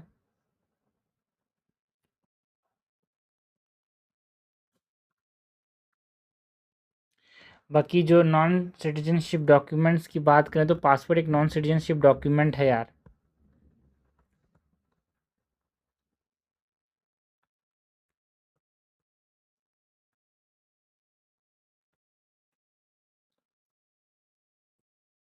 है ना, पासपोर्ट जो है ये ट्रैवल डॉक्यूमेंट ही है। आधार जो है वो रेसिडेंस का प्रूफ है, सिटीजनशिप का प्रूफ नहीं है यार।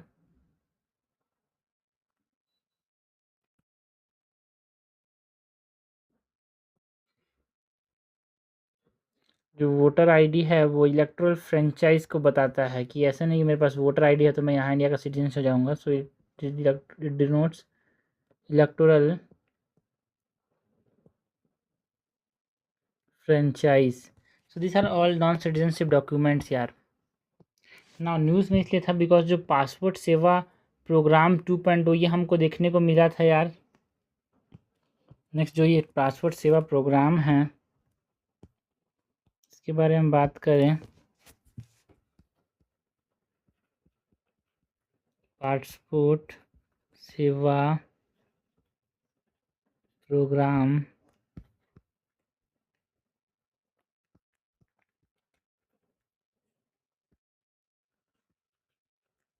2.0, पासपोर्ट सेवा प्रोग्राम वर्जन 2.0।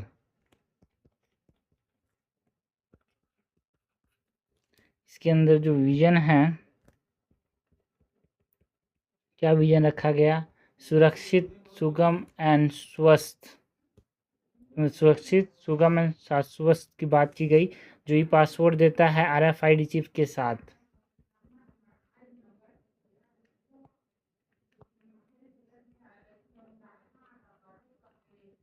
सुरक्षित सुगम सशक्त,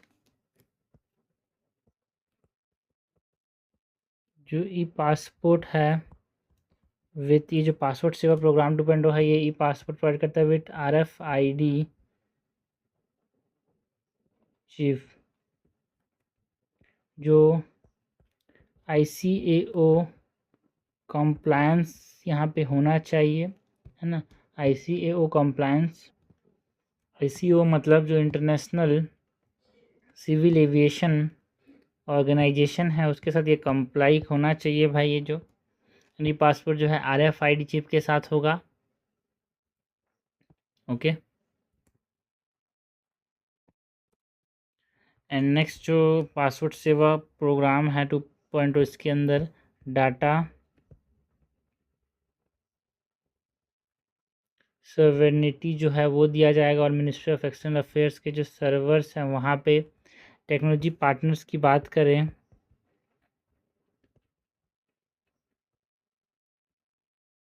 सो जो टाटा कंसल्टेंसी सर्विसेज है वो इसके टेक्नोलॉजी पार्टनर्स हैं। माइक्रोचिप जो है वो इंडिया सिक्योरिटी प्रेस से लिया जाएगा। ठीक है, जो माइक्रोचिप्स की बात की गई, माइक्रोचिप्स जो हैं are processed by the India security press, जो कि नासिक में है ना। फिजिकल माइक्रोचिप जो हैं, microchips from India security press Nashik. Next यहाँ पे जो इंस्टीट्यूशनल एक्सपांसन है उसके अंदर बात करें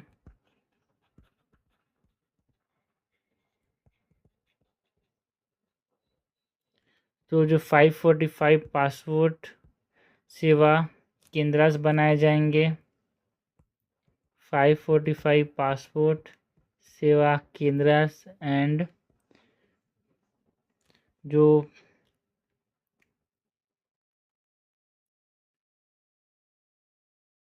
पीओपी केस ये बनाए जाएंगे, ठीक है।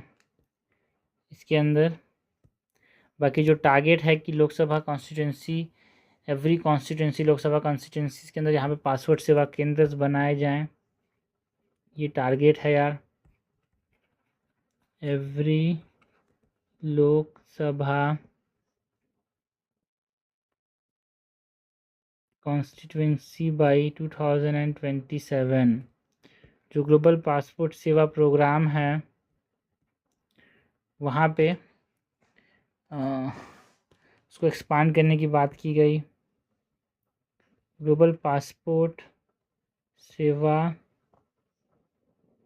Programme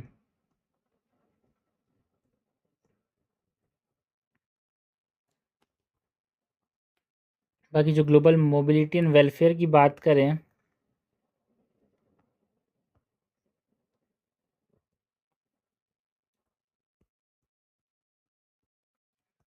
global mobility and welfare की बात करें तो 24 मोबिलिटी पार्टनरशिप एग्रीमेंट किया जाएगा यार। तो 27 मोबिलिटी पार्टनरशिप एग्रीमेंट्स यहाँ पे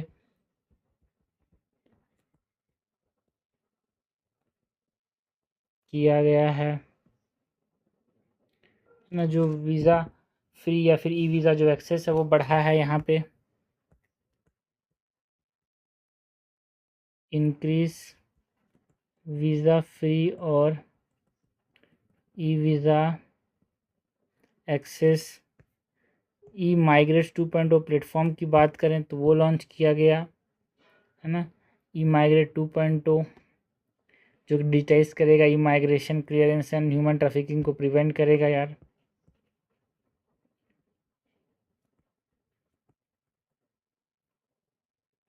इंडियन कम्युनिटी वेलफेयर फंड बनाया गया।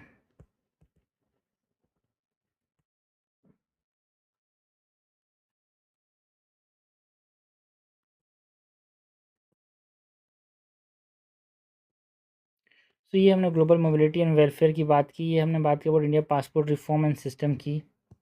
नेक्स्ट हम बात करते हैं जो प्रीलिम्स रिलेटेड टॉपिक यहाँ पे न्यूज़ में थे उसकी।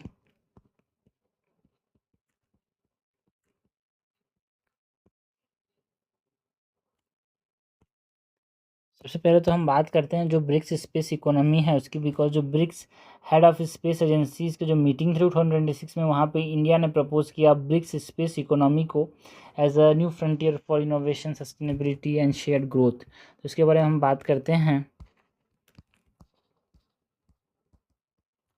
ब्रिक्स स्पेस इकोनॉमी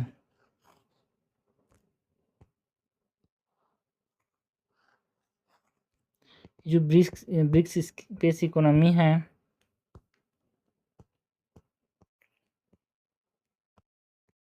इसके अंदर जो ओवरव्यू है इसकी बात करें तो it is proposed by India यार, प्रपोज्ड बाय इंडिया। अभी जो ब्रिक्स समिट हुआ था यहाँ पे है ना, कोलैबोरेटिव फ्रेमवर्क है।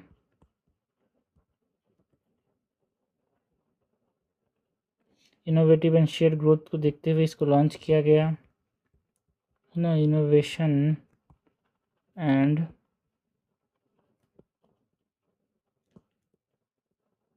शेयर्ड ग्रोथ बाकी जो ब्रिक्स स्पेस इकोनॉमी है इसके की फीचर्स की बात करें सो रिमोट सेंसिंग सैटेलाइट कॉन्स्टिलेशन बनाने की बात की गई यार यहाँ पे। रिमोट सेंसिंग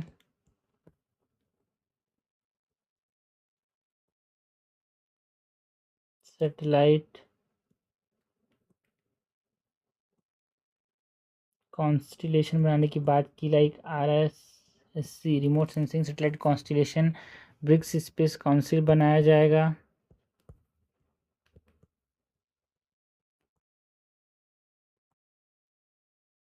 स्पेस सस्टेनेबिलिटी पे फोकस करने की बात की गई यहाँ पे।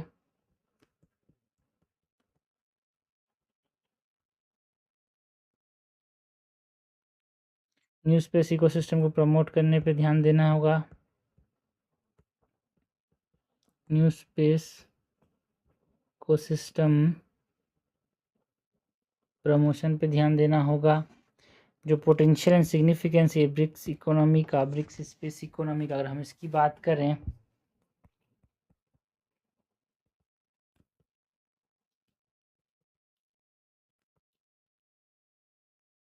सो ये scientific and industrial strength provide करेगा यार।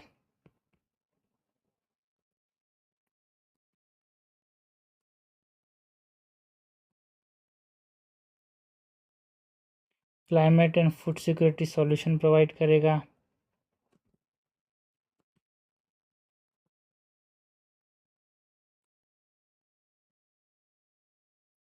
टेक्नोलॉजी ट्रांसफर इन्वेस्टमेंट की बात की गई। टेक्नोलॉजी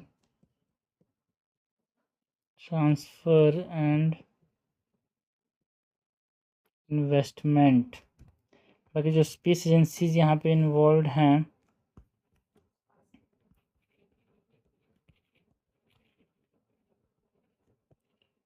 फाउंडिंग जो स्पेस एजेंसीज हैं उसमें है AEB। AEB कौन है भाई? यहाँ पे फाउंडिंग स्पेस एजेंसीज की बात करें तो इसमें जो एजेंसियाँ मतलब ब्राज़ील का जो स्पेस एजेंसी है, ठीक है ना, रशिया का जो स्पेस एजेंसी है रोसकॉस्मोस जो है वो,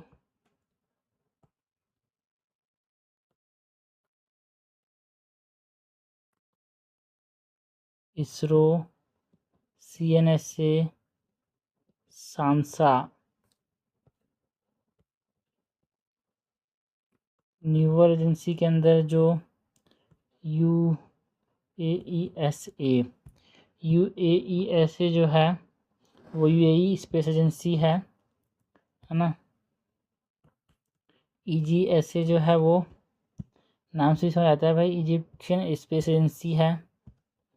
ISA जो है वो यहाँ पे it is Irani space agency. SSGI, SSAN, INASA, ठीक है। ये जो है यहाँ पे SSGI जो है वो यहाँ पे space agency of Ethiopia. SSA जो है space agency of Saudi Arabia. NINSA जो है वो इंडोनेशिया का स्पेस एजेंसी है। तो ये सब स्पेस एजेंसीज़ को यहाँ पे new BRICS member space agencies की बात की, और ये जो ब्रिक्स स्पेस एजेंसीज जो थे वो उसकी बात की। इसके ऊपर क्वेश्चन आते हैं यार। नेक्स्ट बात करते हैं अबाउट दी टेक्सटाइल समिट की। जो मिनिस्ट्री ऑफ टेक्सटाइल है उसने 2 डेज़ का टेक्सटाइल समिट 2026 में यहाँ पे कंक्लूड किया यार, तो उसके बारे में बात करें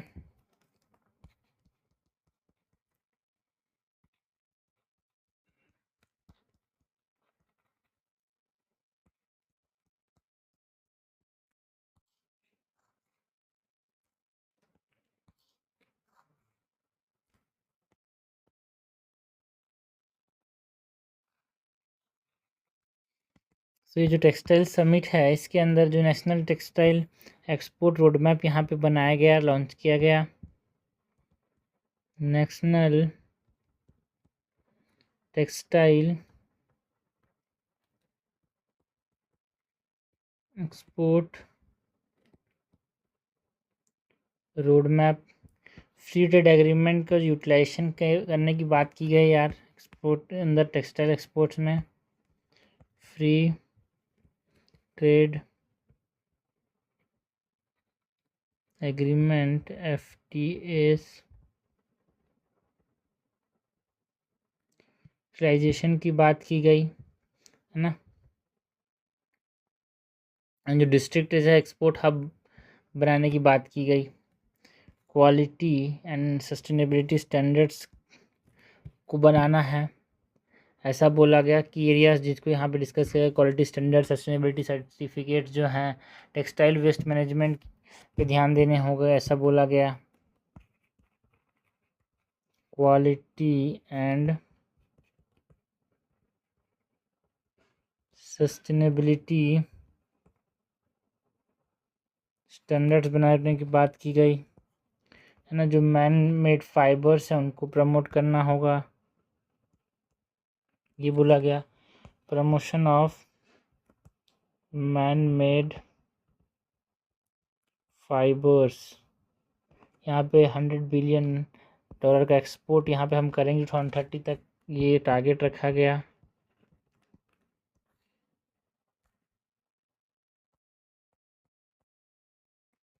$100 बिलियन एक्सपोर्ट बाय 2030। नेक्स्ट यहाँ पे हम बात करें अबाउट जो वेनेजुएला, यहाँ पे वेनेजुएला न्यूज़ में था बिकॉज जो पावरफुल अर्थक्वेक यहाँ पे अराउंड 7.1 एंड 7.5 मैग्नीट्यूड का वेनेजुएला को स्ट्राइक किया, जिससे सुनामी अलर्ट जो है कैरिबियन रीजन्स में यहाँ पे हमको देखने को मिला यार। तो इसके बारे में बात करें,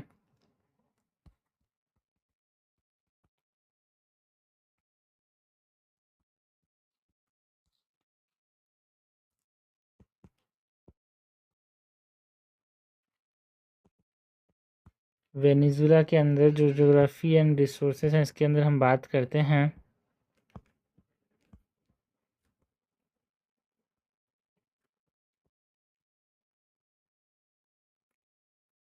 बहुत नॉर्दर्न साउदर्न अमेरिका में यहाँ पे ये वेनेजुएला लोकेटेड है यार।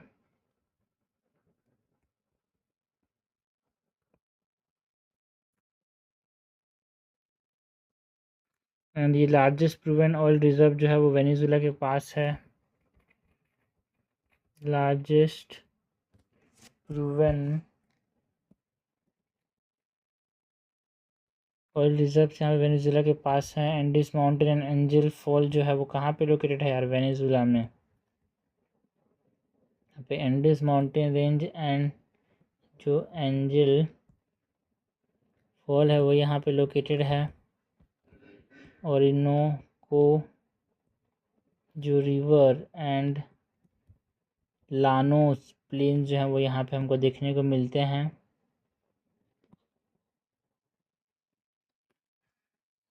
जो सेस्मिक एक्टिविटी अगर हम इसकी बात करें जो हमको वेनेजुएला में देखने को मिला,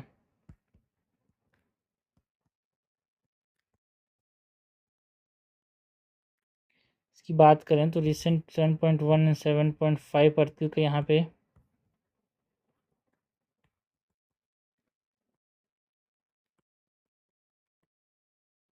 अर्थक्वेक देखने को मिला यार। एंड जो कैरिबियन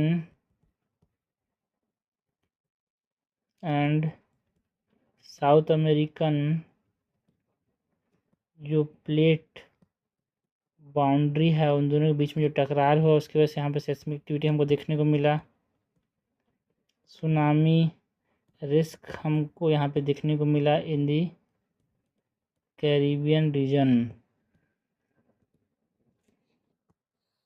नेक्स्ट यहाँ पे हम बात करते हैं अबाउट जो 16th सेंचुरी का जो विजयनगर इंस्क्रिप्शन है वो डिस्कवर्ड हो यहाँ पे शेषाचलम फॉरेस्ट के अंदर यार। जो आर्कोलॉजिकल सर्वे ऑफ इंडिया ने यहाँ पे एक रेयर, मतलब 3 यहाँ पे रेयर 16th सेंचुरी इंस्क्रिप्शन जो हैं वो शेषाचलम फॉरेस्ट जो है त्रिपुरारी डिस्ट्रिक्ट ऑफ आंध्र प्रदेश वहाँ से डिस्कवर किए और ये न्यूज़ में था। तो यहाँ पे अगर हम बात करें अबाउट दी विजयनगर इंस्क्रिप्शंस की,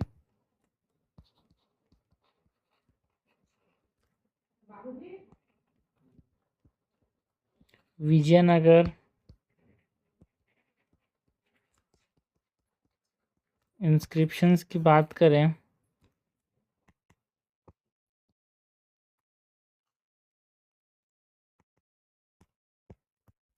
so it is discovered in Srishasalam forest.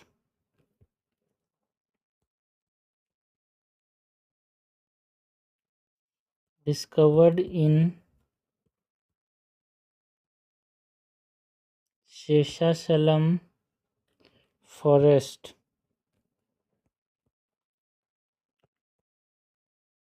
जो रीजन है ऑफ सदाशिवा राया के समय से यहाँ पे ये जो इंस्क्रिप्शंस हैं, जो सदाशिव राय थे अराउंड 1554 सी में यहाँ पे इन्होंने रूल किया। एंड ये जो है इसका इंस्क्रिप्शन जो है ये मल्टी लिंगुअल इंस्क्रिप्शन है। Telugu,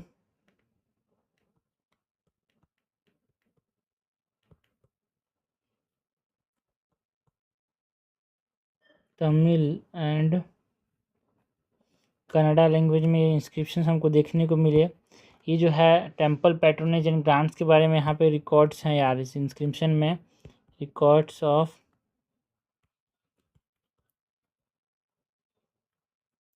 temple patronage and grants जो गुदी मलम परासुरेमेश्वर टेम्पल के साथ यहाँ पे लिंक किया गया है इन इंस्क्रिप्शंस को। गुडी मलम परशुरामेश्वरा टेम्पल के साथ यहाँ पे इसको लिंक किया गया। तो यह बात की विजयनगर इंस्क्रिप्शंस की। नेक्स्ट यहाँ पे जो चीज़ न्यूज़ में थी वो उसकी भारतीय प्रोग्राम की बात करें तो जो आपदा है, आपदा मीन्स व्हाट, जो agriculture and process food product export development authority है, इसने सक्सेसफुली कंक्लूड किया जो फर्स्ट कोहर्ट ऑफ भारतीय प्रोग्राम यार, जिसमें 100 स्टार्टअप्स इन 22 स्टेट्स हैं, 200 स्टेट्स, वहाँ पे 100 स्टार्टअप्स जो हैं वो कंप्लीट हुए। एक export focus acceleration program run किया गया था जिससे जो इंडिया का जो एग्री फूड एक्सपोर्ट इकोसिस्टम है वो बढ़े। तो इसके बारे में हम बात करें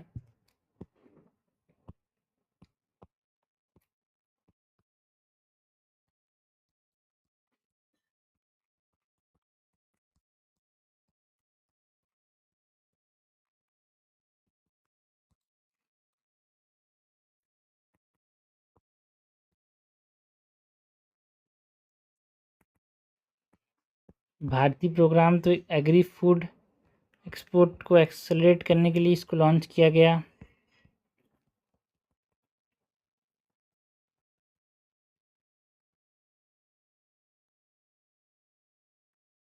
जो नोडल बॉडी है वो कौन है? एसोसिएशन, मतलब जो agriculture process food export development authority जो है वो नोडल बॉडी है यहाँ पे।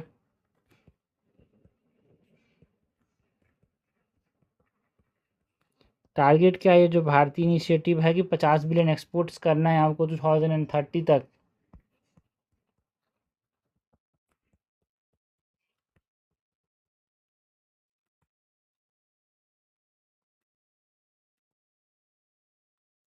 फोकस किस चीज़ पे है भारतीय इनिशिएटिव का, भारतीय प्रोग्राम का यार? जो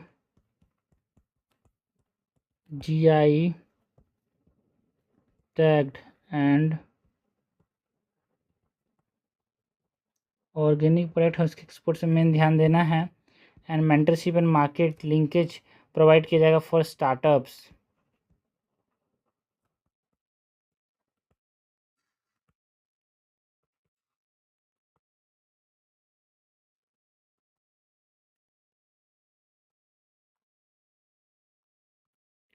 जो नेक्स्ट चीज़ है लाइक हम बात करते हैं index of service production ISP की, जो ministry of statistics and programme implementation है उसने लॉन्च किया इंडेक्स ऑफ सर्विस प्रोडक्शन, जो कि एक मंथली इंडिकेटर होगा शॉर्ट टर्म ग्रोथ का, इंडिया सर्विस सेक्टर के शॉर्ट टर्म ग्रोथ को बताएगा यार।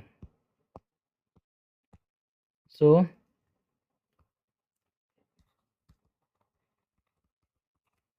इंडेक्स ऑफ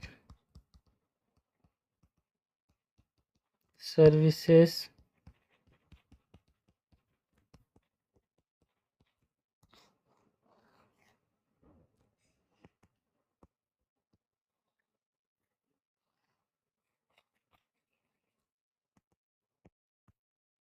इसके अंदर ये क्या है, it is a monthly service sector growth tracker,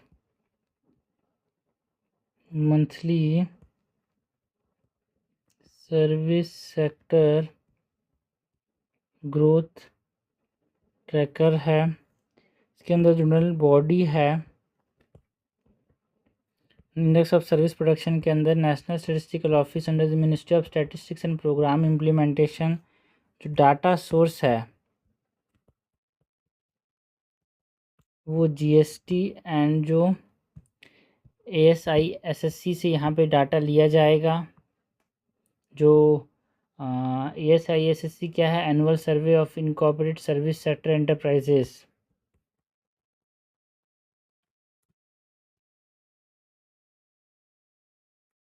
and जो मैथडोलॉजी अपनाया जाएगा इट इज़ लेस्प्रे वॉल्यूम इंडेक्स यार।